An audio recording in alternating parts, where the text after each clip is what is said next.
Boa noite a todas e todos, bem-vindos a mais uma edição do Terra em Transe, uma iniciativa do Grupo de Estudos sobre Conflitos Internacionais da PUC São Paulo. Meu nome é Carlos Eduardo, eu sou estudante de Relações Internacionais na PUC e pesquisador do GES. Você pode conhecer mais sobre o nosso trabalho curtindo a página do GES no Facebook, seguindo a nossa página no Instagram, @GESPUC, acompanhando o canal da TV PUC no YouTube e acessando o nosso blog no site da Revista Fórum, revistaforum.com.br/Terra em Transe. No programa de hoje, nós vamos falar sobre o que vem acontecendo em Cuba. No último dia 11 de julho, Cuba viveu as maiores manifestações desde 1994. Os protestos começaram na cidade de Santo Antônio de los Baños, estado de Artemisa, e foram registrados em 20 municípios da ilha, além de outras cidades dos Estados Unidos. Os atos começaram condenando os apagões de eletricidade e a nova onda de contágios da Covid-19 que se alastra sobre a ilha e terminaram em gritos de liberdade, pátria e vida. Também há registros de pedidos de intervenção estrangeiras e bandeiras dos Estados Unidos nos atos. Esses acontecimentos levantaram uma série de debates sobre a legitimidade dos protestos e a suposta fabricação dos atos com o fim de desestabilizar o governo de Díaz-Canel. Afinal, quais são as causas e os efeitos das manifestações? Qual a dimensão da crise econômica e política que Cuba atravessa nesse momento, principalmente com a pandemia do Covid-19? Qual é o grau de influência que o embargo econômico imposto pelos Estados Unidos exerce na ilha? Para responder essas e outras questões, hoje o Terra em Transe entrevista Joana Salem, mestra em Desenvolvimento Econômico pela Unicamp e doutora em História Econômica pela USP. Joana também é autora do livro História Agrária da Revolução Cubana, Dilemas do Socialismo na Periferia, e co-organizadora do livro Cuba no Século XXI, Dilemas da Revolução. Para conduzir essa entrevista, eu estou acompanhado da Isabela Vieira, bacharel em Relações Internacionais pela PUC São Paulo e pesquisadora do GES, e do Lucas Arian, bacharel em Relações Internacionais pela PUC São Paulo e também pesquisador do GES. Bom, acho que eu vou começar dando um pontapé inicial no nosso debate com uma questão mais geral com fins de contextualização, né? Quando eu fui me inteirar da situação do que estava acontecendo em Cuba, no dia 11, um dos primeiros escritos que eu tive acesso, Joana, foi o seu texto Raiva Popular em Cuba. O que me chamou a atenção é que você entra num debate que me parece muito importante sobre as contradições que vêm se acirrando nos últimos anos na sociedade cubana, né? Você afirma no seu texto que é evidente que a militância contra-revolucionária radicada em Miami se mistura nos protestos do povo cubano na sua insatisfação popular e tentam direcionar os protestos para uma lógica que tem como objetivo a restauração capitalista em Cuba, mas que a priori não se deve rotular os atos como manipulados ou contra-revolucionários, porque existem e sobram motivos para a insatisfação popular nesse momento. Então, eu queria saber qual é o contexto em que essas manifestações ocorrem em Cuba, qual a situação econômica e política da ilha nos últimos anos, e por que isso vem acontecendo de maneira tão enfática como não acontecia há tanto tempo. Boa noite, Lucas, e todos os demais entrevistadores. Obrigada pelo convite, é um prazer estar aqui com vocês nesse programa. Bom, primeiro, esse texto acabou se espalhando bastante mais do que eu imaginava, né? E aí eu tive que responder também a muitas reações, às vezes apaixonadas, né? Tanto elogiosas quanto críticas ao texto. E no final, acho que para mim foi uma lição também sobre como tornar o debate sobre Cuba mais complexo, né? É um desafio, porque o tema Cuba é um tema que mobiliza muitas paixões, tanto no Brasil como em outras partes da América Latina, e isso não é um problema, né? Não é ruim em si que Cuba mobilize paixões, na verdade, é interessante que Cuba mobilize paixões, porque representa, simbolicamente, uma subjetividade muito relacionada com as esperanças, as utopias, né, e a proposta anticapitalista de uma organização social diferente, alternativa à hegemonia capitalista latino-americana, né. Eu gosto de dizer o seguinte, que talvez Cuba mobilize tantas paixões assim, porque, por um lado, as pessoas de direita, né, os contra-revolucionários ou anticomunistas, eles nunca superaram, nunca aceitaram as conquistas da Revolução Cubana. A Revolução Cubana oferece conquistas que nunca foram aceitas por esses setores das direitas latino-americanas. E, por outro lado, os setores da esquerda nunca superaram os limites da Revolução Cubana. Então, Cuba acaba se tornando uma espécie de ponto focal e de avatar de disputas que, às vezes, não tem exatamente a ver com Cuba em si, concreta, sua realidade histórica, mas com várias expectativas de diferentes grupos políticos, né? Então, indo diretamente à sua pergunta, os protestos são contraditórios. A situação cubana é uma situação de crise muito agravada por muitos fatores, né? É muito importante se ter uma relação, um método de análise multifatorial, multidimensional da realidade cubana. É evidente que o bloqueio econômico é o fator estrutural mais definidor da crise econômica que Cuba vive desde 1959, mas mais profundamente desde a queda da União Soviética em 1990, né? Então, o bloqueio econômico é determinante. As políticas de fortalecimento do bloqueio do governo Trump foram muito duras para a ilha, como uma inflexão da política externa do Obama para Cuba, né? Havia uma pequena abertura em curso, e essa abertura sofreu uma guinada, e isso teve um impacto sério, principalmente na recepção de remessas, que as famílias cubanas que vivem nos Estados Unidos enviam para os seus familiares que vivem em Cuba, e outras medidas, como colocar Cuba de volta à lista dos países terroristas, considerados terroristas pelos Estados Unidos, né? Mas também a isso se somou a pandemia, que derrubou o turismo, que corresponde a 11% da receita do PIB cubano, né? O turismo, desde os anos 90, tem sido o carro-chefe da economia cubana e um lugar de investimento prioritário do governo. E a ausência dos turistas significa, internamente, em Cuba, a ausência de divisas. Se Cuba é um país ainda dependente, como são outros países da América Latina, né? Então, a gente pode falar numa configuração de um socialismo dependente, que viva o problema de escassez de divisas, não é exatamente uma surpresa. E com a queda do turismo e a queda do PIB, se cria uma situação limite, né?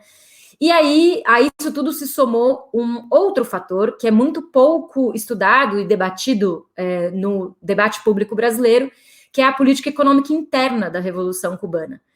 Cuba é um país que até agora viveu de 94 até hoje com 2 moedas, e em dezembro do ano passado foi decretado pelo governo cubano um pacote de medidas chamado Tarea Ordenamiento, no contexto das reformas que o socialismo cubano já sofre desde 2011, e essa Tarea Ordenamiento era uma grande reestruturação monetária, financeira e da estrutura da renda da ilha, né? Essa medida, ela gerou uma série de dificuldades econômicas cotidianas que se somaram a esse cenário de acúmulo de crises, né?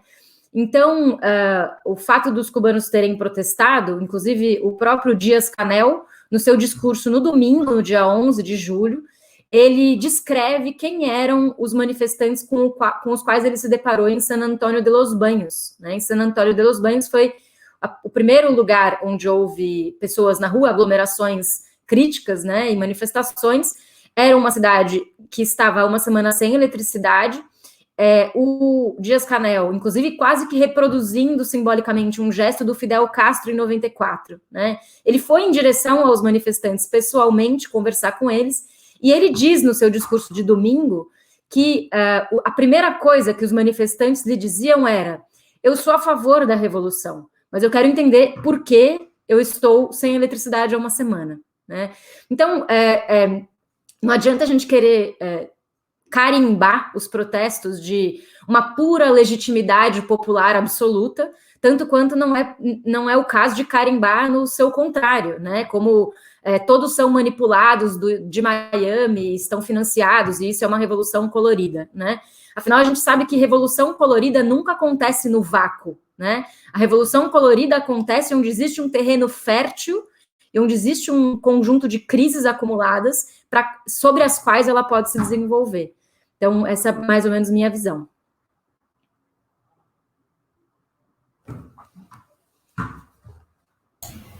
Joana, aproveitando que eu, assim como o Cadu, também tive um dos primeiros contatos da situação por meio do seu texto, no seu texto você comenta sobre uma crise do poder popular em Cuba, e isso me chamou bastante atenção, e eu ia justamente querer pedir para você poder explicar um pouco de o que é e como funciona o poder popular em Cuba, e como ele se contrasta com o modelo que a gente tem na maior parte do resto da América Latina, de democracias liberais, com justamente apenas representativas.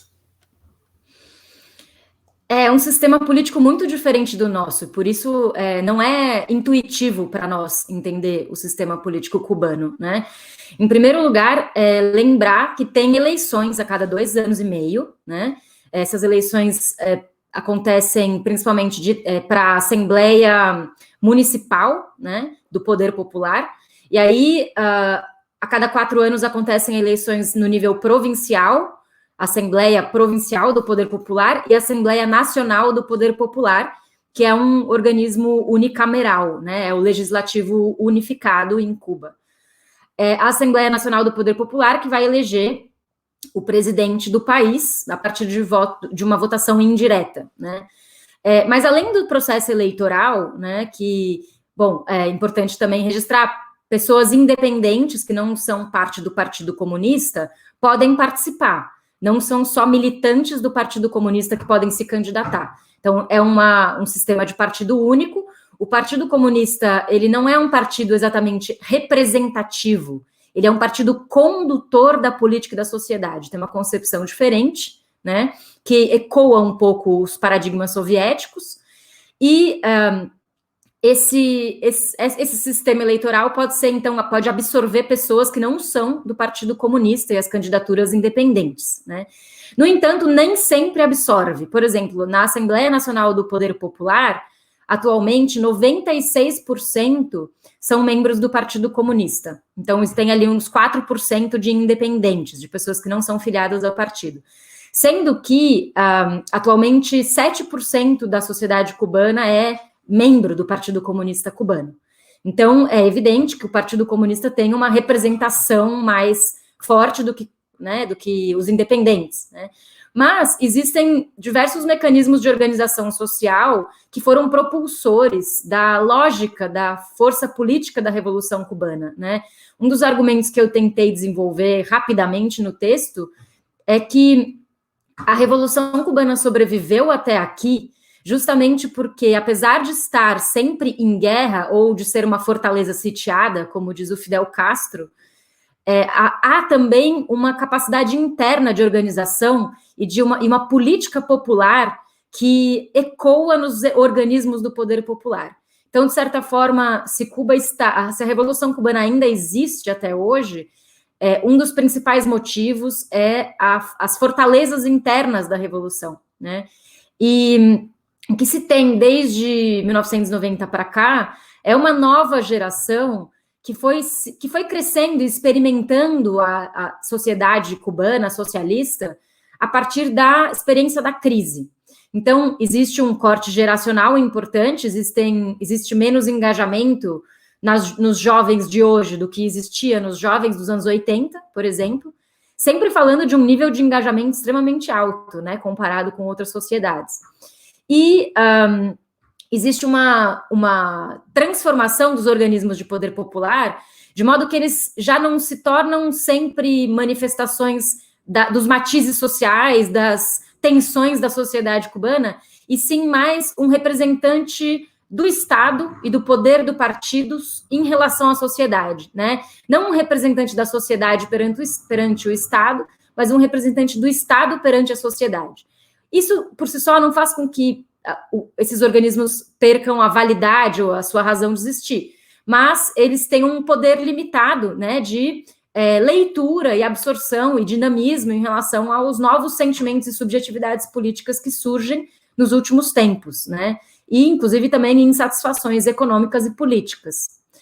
Um dado importante que aconteceu depois do 11 de julho, e também aí é importante observar o que fez o governo depois do dia 11 de julho, inclusive porque isso sim dá a leitura de legitimidade dos protestos, né? Das políticas que foi criada a partir desse protesto foi da própria União das Juventudes da Juventude Comunista, a UJC, que tem um periódico, um jornal chamado Juventud Rebelde, e eles anunciaram a criação de 200 brigadas juvenis de trabalho social que vão se espalhar por 300 bairros pobres de Cuba para fazer fortalecimento comunitário e políticas de assistência, de educação e saúde, etc. Então, isso já é uma resposta, né? Já é uma resposta da própria juventude, de organização, para tentar criar canais de diálogo horizontal na sociedade cubana que permitam que alguns problemas cotidianos sejam resolvidos com base, aliás, por dentro do processo revolucionário, né? Então, além disso, o próprio governo fez algumas medidas de ampliação de cestas básicas e de queda das tarifas alfandegárias, né, de suspensão das tarifas alfandegárias para importação de alimentos e medicamentos, enfim, algumas outras políticas que mostram que a crise existe, né, que não é apenas um ataque externo. Bom, Joana, em 2018, a gente sabe que o Miguel Díaz-Canel assumiu como presidente da República de Cuba, e a sua posse foi anunciada pela mídia de duas maneiras muito controversas. Por um lado, muita gente anunciou que ele representava o fim do castrismo, enquanto, por outro lado, falaram que ele dava continuidade ao governo dos Castros. Então, diante disso, como que você avalia que o governo do Miguel Díaz-Canel está sendo até então? Ele está sendo mais voltado para continuidade ou para mudanças?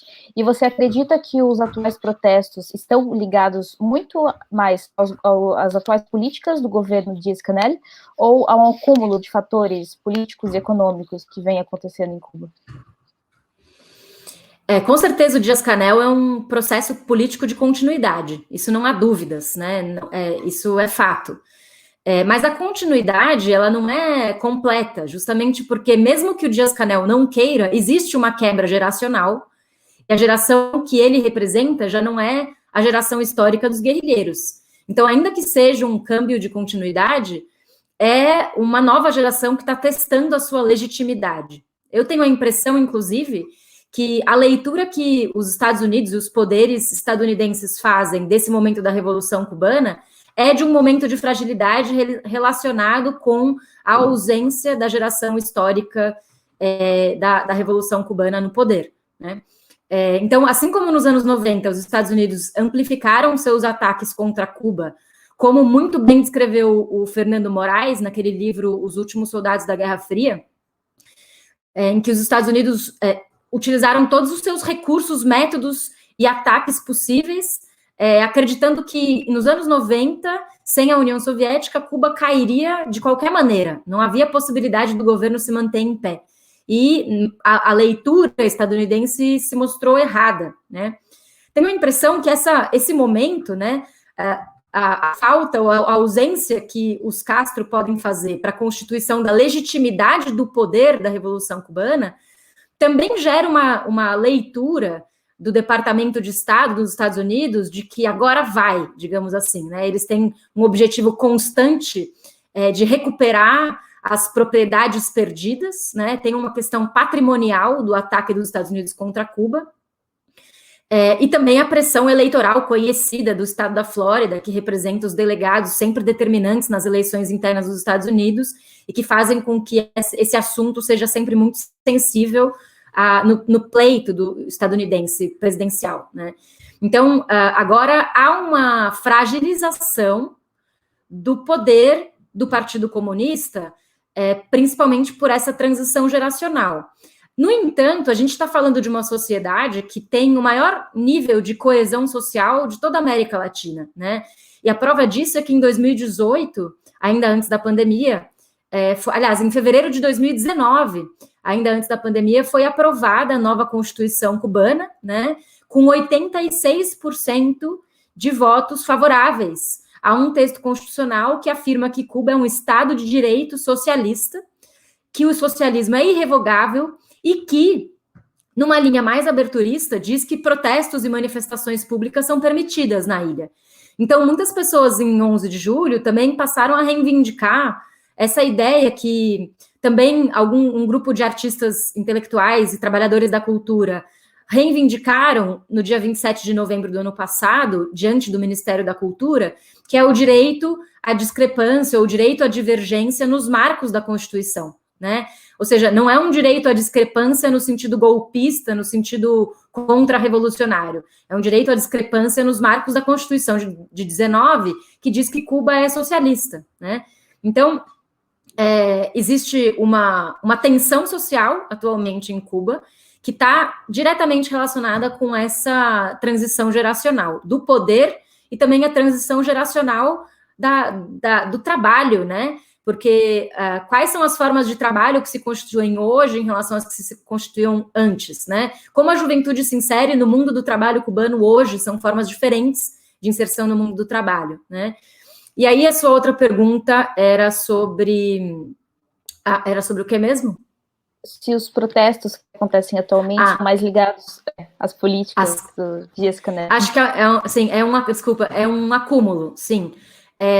O Díaz-Canel representa a continuidade das reformas econômicas iniciadas pelo Raul Castro, que tem como objetivo reduzir o tamanho do Estado na economia, a partir de formas de negócios por conta própria e também formas cooperativas. O que aconteceu no último período que se revelou é que as formas de propriedade privada foram muito mais desenvolvidas do que as formas de propriedade cooperativa nesses últimos 10 anos, né? Os números são divulgados pelo próprio governo cubano e tem até uma entrevista que eu fiz com a Camila Pinheiro Harnecker, que eu publiquei em 2018 no Le Monde Diplomatique, depois se vocês quiserem deixar o link, em que ela faz essa análise sobre a insuficiência das cooperativas e tudo.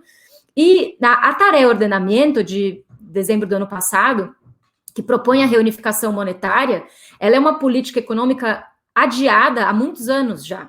E de tanto que ela foi adiada, a economia cubana se tornou dependente da lógica das fronteiras internas das divisas. Então, muitos dos trabalhos em Cuba estão relacionados com as fronteiras cambiais internas que Cuba possui. E fechar essa fronteira cambial interna é uma operação monetária muito complicada, que não dura 6 meses, como o governo anunciou, né?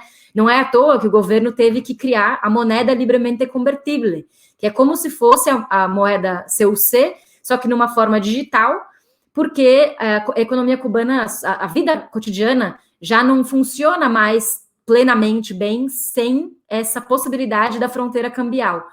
Por outro lado, a fronteira cambial gera desigualdades, né? Então, o modelo e a concepção do socialismo cubano está em transformação, muito por causa da crise e por conta do entorno neoliberal, de um entorno hostil, cada vez mais hostil, né? E o Díaz-Canel faz, então, uma política de continuidade, que é a unificação monetária, no entanto, num momento de acúmulo de crises, né? Então, com certeza, a Tarea Ordenamento é um ponto dessa crise fundamental. Não é à toa também que no 11 de julho as tiendas MLC foram atacadas e saqueadas. Joana, uma questão que eu queria trazer que, de certa maneira, acho que ela já apareceu, mas buscando centralizar mais ela, justamente eu gostaria de perguntar se a gente poderia sistematizar algumas demandas centrais dentro das que tiveram todo esse processo de manifestações e perguntar justamente se elas são realizáveis dentro do sistema atual político cubano, se essas demandas estão sendo trazidas por meio de todos os grupos políticos que estão atuando dentro das manifestações conseguiriam se aplicar dentro da realidade política atual cubana. Pois é muito contraditório, porque, por um lado, algumas das demandas populares apresentadas, elas estão relacionadas justamente com a salvaguarda das conquistas da Revolução, né? Tem uma pesquisadora cubana que tem feito vários conversatórios, que eu recomendo vocês procurarem no YouTube, chamada Ailín Torres. Ela é uma pesquisadora do mundo social, socióloga, né? E ela diz o seguinte, que a saúde o sistema de saúde muito bem estruturado em Cuba sempre funcionou, principalmente dos anos 90 para cá, como o principal amortecedor social de conflitos de modo geral, né, e produtor de consenso. O sistema de saúde pública cubano é um grande produtor de consenso. Não porque, do ponto de vista ideológico, as pessoas apoiam a saúde, a revolução e o seu princípio, mas do ponto de também, né, mas do ponto de vista prático. A reprodução da vida e a proteção da vida é mais bem sucedida num país que tem um sistema público de saúde integrado com saúde da família, com médico no bairro, como é o sistema cubano. E ela acredita, então, que também uma dificuldade de financiamento do sistema de saúde com a mesma qualidade que existia no passado, né, no passado cubano, né, também pode ser um fator. Alguns cubanos têm feito uma crítica ao orçamento público e o uso dos recursos pelo governo cubano, indicando que existe um crescimento dos gastos com obras públicas da infraestrutura hoteleira, que é uma infraestrutura que já tem capacidade ociosa, né, enquanto que há uma pequena queda nos gastos com saúde e educação, né. Os salários também muito defasados. A economia cubana é uma economia de baixíssimos salários, né? E por isso os sistemas sociais funcionam como contrapesos fundamentais, estruturais desses baixíssimos salários. Se esses contrapesos começam a falhar, os conflitos começam a aparecer também e o consenso social cubano começa a se, digamos, a se prejudicar um pouco, né? Em relação ao passado. Então, é interessante pensar como que esses protestos, por um lado, desafiam o governo cubano a criar estratégias criativas de assegurar e salvaguardar as conquistas da revolução no que diz respeito ao bem-estar social.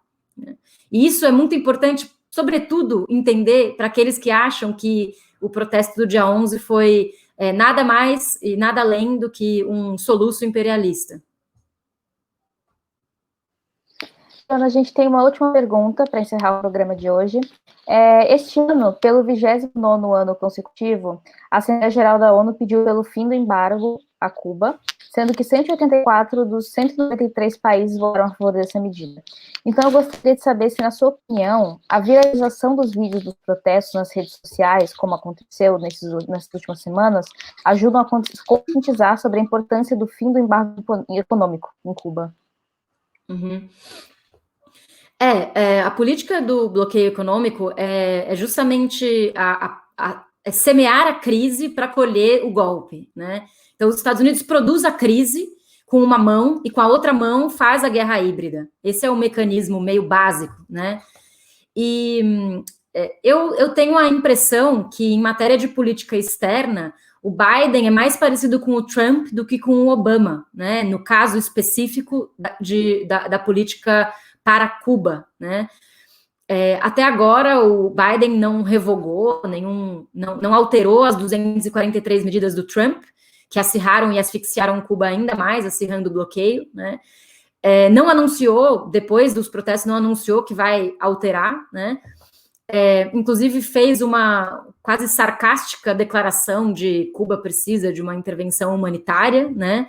Depois a gente vê que Estados Unidos também está precisando de uma intervenção humanitária, quando a gente vê os dados sociais internos do país, né?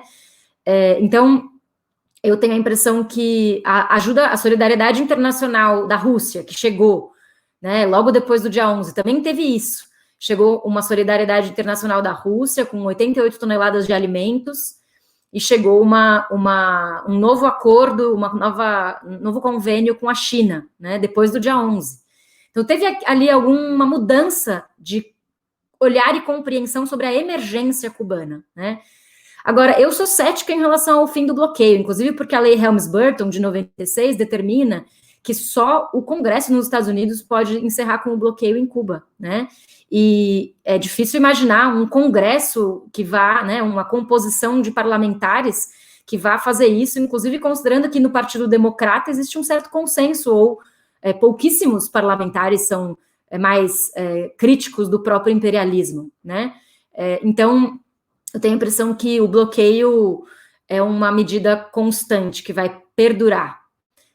E que, claro, a agitação política contra o bloqueio cumpre a função de criar esses novos canais de solidariedade de outros países com Cuba, mas não necessariamente a função de realmente acabar com o bloqueio. Perfeito, Joana. Infelizmente, o nosso tempo está se esgotando.